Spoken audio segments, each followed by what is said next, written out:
כן, כשאני בא לירושלים מדי פעם, האמת היא, אני מתרגש כל פעם קצת, כי זו עיר שגדלתי בה, אני מכיר בה כל בית, כל רחוב, וזו תחושה קצת של לחזור הביתה. חוץ מזה, האמת היא שאני, למרות שאני כבר די הרבה זמן לא גר בעיר, אני עדיין מרגיש את עצמי ירושלמי. יש להם מקום משמאל. היה מצד ימין. מצד ימין.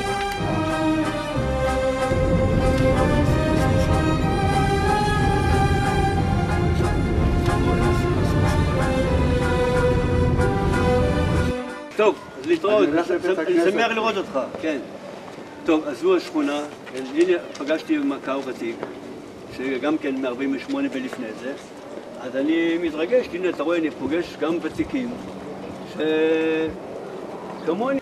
תראה לי בבקשה בדיוק איפה גרת פה בבניין, כי אני רואה כמה תושבים פה. הבניין, זהו, אני גרתי בבניין הזה כמו שהוא, גדלתי בו מאז שעליתי לארץ ב-1937 בתור ילד, 5.5 הייתי, וגרתי פה עד מלחמת השחרור. זו חיפשו מתנדבים שיבואו מהעיר למשק רמת רחל. ואני הייתי בין המתנדבים, הייתי אז בן 16.5, במסגרת הגדנ"ע, אז גם אני התנדבתי ונסעתי לרמת רחל. אני עוד זוכר שכאשר עזבתי את הבית, זה היה בפברואר 48, אז אמי עוד רצה אחרי עד סוף הרחוב, לחבק אותי עוד ואמרה לי, עמי, תשמור על עצמך. ואני אמרתי לה, בסדר, נסע בסך הכל לרמת רחל. ואז נפרדנו.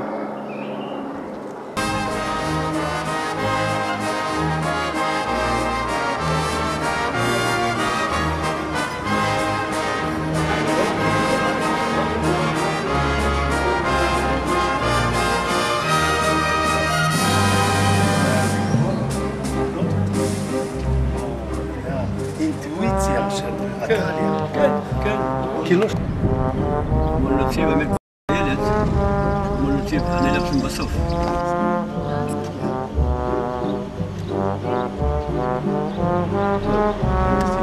יש, מספיק 2 שניות.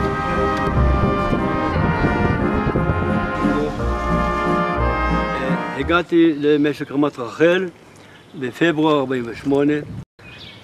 התפקיד העיקרי שלנו, של התגבורת, היה לשמור במקום, כי הערבים ירו אלינו יומם ולילה והפגיזו גם בצור בכר וגם בצד בית לחם. אחד הצ'ופרים היחידים שהיו לנו פה זה שבלילה אחרי השמירה הייתי הולך לרפת, שותה חלב חם שזה שוקו ולחם חם מהמאפייה, ואחרי זה הייתי עוד הולך לצריף שלי וניגנתי מפוחית והייתי שלם עם עצמי.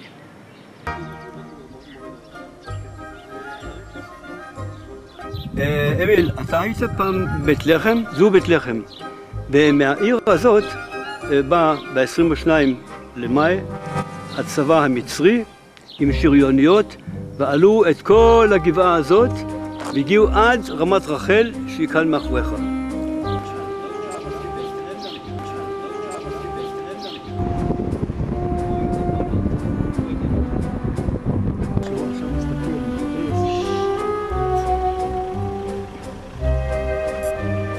ב-22 למאי, זה היה שבת, הייתה התקפה גדולה, ולמעשה היינו במצור.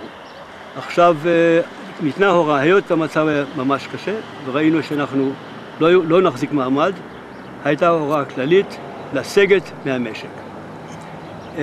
יצאו דרכים שונות, אני עליתי על משאית פתוחה עם עוד מספר אנשים, וירדנו לכיוון ארנונה. היציאה הייתה בערך בצד הזה, קיבוץ רמת רחל הוא פה, נסענו לכיוון ארנונה. אבל מה? בערך במקום הזה נעצרה משאית, כי חטפנו מספר רב של כדורים, אולי גם פגזים. במשאית הזאת כולם נהרגו, גם הנהג, לכן המשאית נעצרה. אני הייתי בקצה המשאית, אמרו לי תישאר פה, תירה לכיוון שמהם יורים, תירה גם כן, בלי להבחין. יריתי כמה שיכולתי עד שבעצמי נפצעתי. כאשר קפצתי מהמשאית, דבר ראשון חיפשתי מחסה, תעלה כמו שפה, שאנחנו עומדים עכשיו. וכאן היו התעלות לכיוון ארנונה. עכשיו אני הייתי במצב קשה, לא ידעתי בדיוק מה קרה לי, ידעתי רק שנפצעתי קשה. למעשה הרגשתי כמו הראש בתוך פעמון גדול, היה חושך ועמום, כל עמום כזה, לא ידעתי בדיוק מה קורה איתי, רק ידעתי שנפצעתי לפני קשה. אז נשקפתי בתעלה קצת, אז הייתה לי דילמה. היו לי שני רימונים בחגורה, והיה לי בצד השני תחבושת אישית. האמת, זה לא חוכמה לקחת רימון, להוציא את הנצרה ולפוצץ, וזהו. אבל אז אמרתי לעצמי, זו החלטה קשה, אם אני עושה את הדבר הזה, אני גורם נזק הרבה יותר גדול למשפחה שבירושלים, אמא, אחים, אחיות. אמרתי, זה בשום אופן אסור לי לעשות. זה אסור לעשות. מה שנשאר זה התחבושת האישית. אז הוצאתי את התחבושת האישית וקרחתי אותה סביב הראש. לאחר מכן התברר לי שבעצם קרחתי אותה לא נכון, כי לא ידעתי איפה נפצעתי. האמת היא, אני לא העזתי לגעת בראש, מרוב פחדתי. איפה נפצעתי? למעלה, למטה, בצד, לא העזתי לגעת. אז בלית ברירה לא העזתי, אז חבשתי הפוך, כי נפצעתי למעשה בפנים, מה שלא ידעתי, הייתי צריך לחבוש בצורה כזאת. לא ידעתי, זה מה שעשיתי, ואחרי שחבשתי ניסיתי לזחול לכיוון ארנונה, אני לא יודע כמה זמן יכולתי עוד לזחול, מישהו עבר על ידי ואמר עוד משהו לכיוון ארנונה, באיזשהו שלב איבדתי את ההכרה, והדבר הבא, שהתעוררתי בבית הראשון בארנונה, השכונה כאן הראשונה, על שולחן, כן, זו השכונה, הייתי על שולחן, דבר ראשון אני זוכר, היו כמה אנשים סביבי, קודם כל הוציאו לי את שני הרימונים שלי, לקחו לי אותם, ואחרי זה לא כל כך הייתי בהכרה, העלו אותי לאיזה אמבולנס מאולתר, ובדרך לא דרך על אבנים נסענו לירושלים, כבר בדרך איבדתי את ההכרה. מה שנשאר אחרי זה, התעוררתי רק כעבור כמה זמן בבית חולים בהדסה א' שבעיר.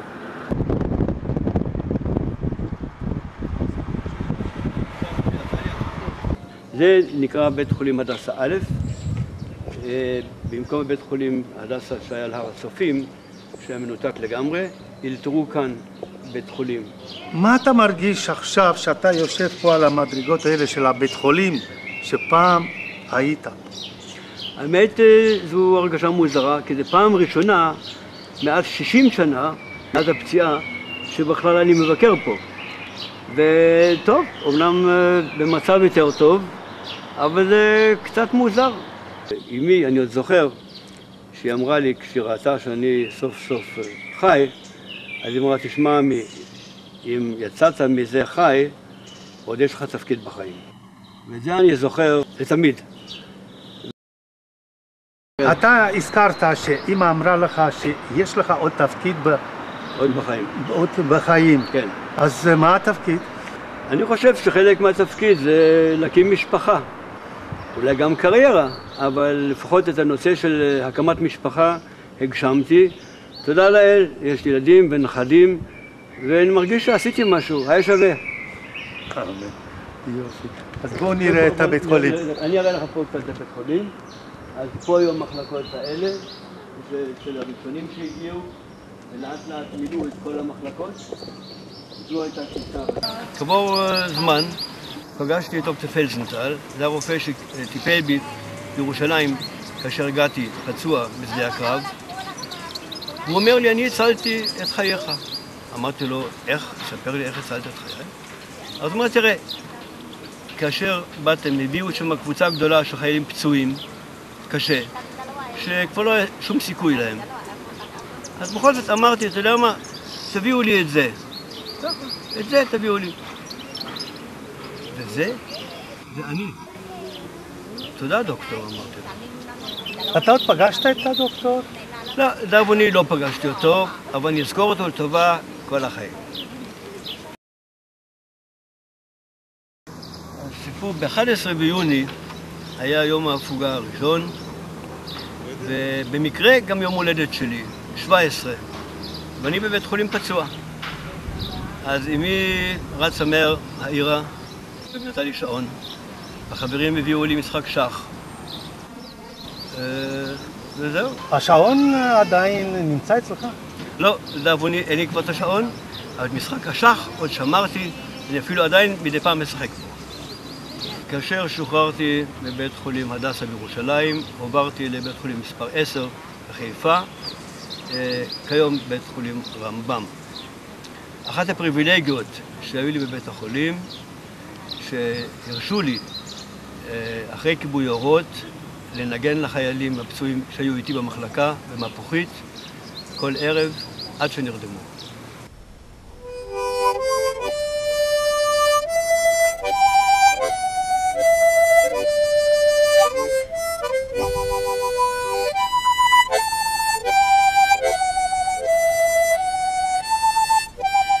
בגמר שירותי הצבאי, כעבור שנתיים, בזמנו שירתו שנתיים בלבד, חזרתי כמובן הביתה, כמובן לירושלים.